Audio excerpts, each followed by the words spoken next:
सीधे उंगली से घी निकले वहां सीधी से प्रयास करते हैं, टेढ़ी करने की जरूरत पड़े तो टेढ़ी करनी पड़ती है। और अभी आपने आंदोलन जो आंदोलन हुआ उसमें आपने देखा होगा रात को 1:30 बजे तुम्हारे बेटे के पास है क्या?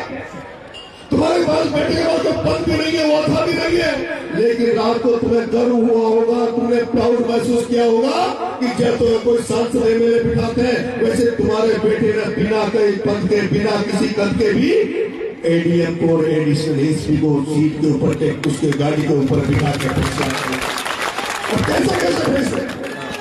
कैसा फैसला? वो मालियों की झोंपड़ी में काम माली समाज का जिनको विस्थापित कर दिया गया था, उनकी कोई सुन नहीं रहा था, उन्होंने धरना दे दिया, सब नेताओं के आगे पीछे दौड़ लिए, उन्होंने कहा हमारी समस्या है। नरेश मीणा ने उसी दिन ऑर्डर करवा दिए कि तुम्हें मुआवजा भी मिलेगा, तुम्हें जमीनों के पट्टे भी मिलेंगे।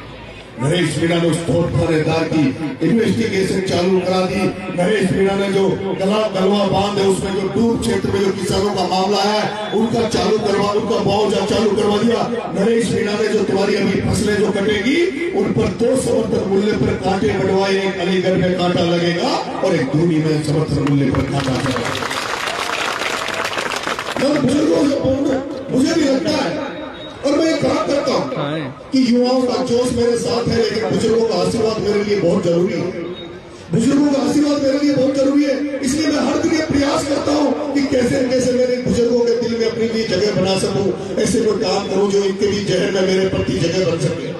अभी राजनीति में बात चल रही है, मेरे साथ वाले मेरे से पूछते हैं नरेश भाई अपन क्या करेंगे आगे, नरेश भाई पर आगे क्या करेंगे? मैं कहता हूं कि मुझे खुद को भी ये नहीं पता कि आगे क्या करेंगे, क्योंकि राजनीति में परिस्थितियां बनती है, राजनीति में परिस्थितियां बनती है। अभी कांग्रेस के हालात और बीजेपी के हालात आपके सामने।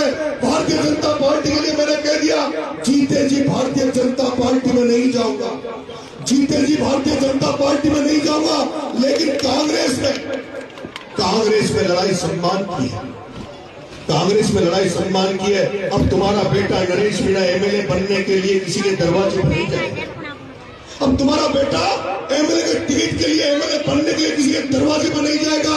अब तो अगर तुम्हारा आशीर्वाद रहा, समाज ने अगर आशीर्वाद दे दिया, तो तुम्हारा बेटा भी 2028 में ऐसे चाहता है जैसे अभी बड़े बड़े नेताओं की चर्चा होती है राजस्थान की राजनीति में।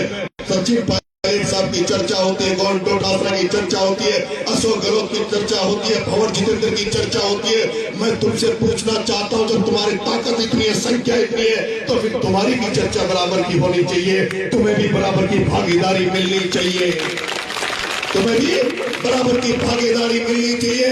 जब टिकटों की चर्चा चले, जब टिकटों की चर्चा चले, जब चुनाव नजदीक आ जाए, तो तुम्हारी भी चर्चा होनी चाहिए कि इस समाज का भी तो कोई नुमाइंदा होना चाहिए, उसके कहने पर भी तो टिकट बंटने चाहिए। और अगर ऐसा नहीं हुआ तो फिर अपनी ताकत भी दिखानी चाहिए, सम्मान के साथ स्वाभिमान के साथ समझौता नहीं करना चाहिए। इसलिए मैं तो आगे बढ़ रहा हूँ, लड़ाई लड़ रहा हूँ। आपके बेटे ने राजस्थान यूनिवर्सिटी में 9 दिन भूख हड़ताल रखकर 31 करोड़ रुपए की छात्रवृत्तियां आपके बच्चों को दिलाई। अभी भी आपका बेटा 15 दिन तक भूखा रहकर आमरण अनशन कर उन पिपलोदी के बच्चों को न्याय दिलाया। आपका बेटा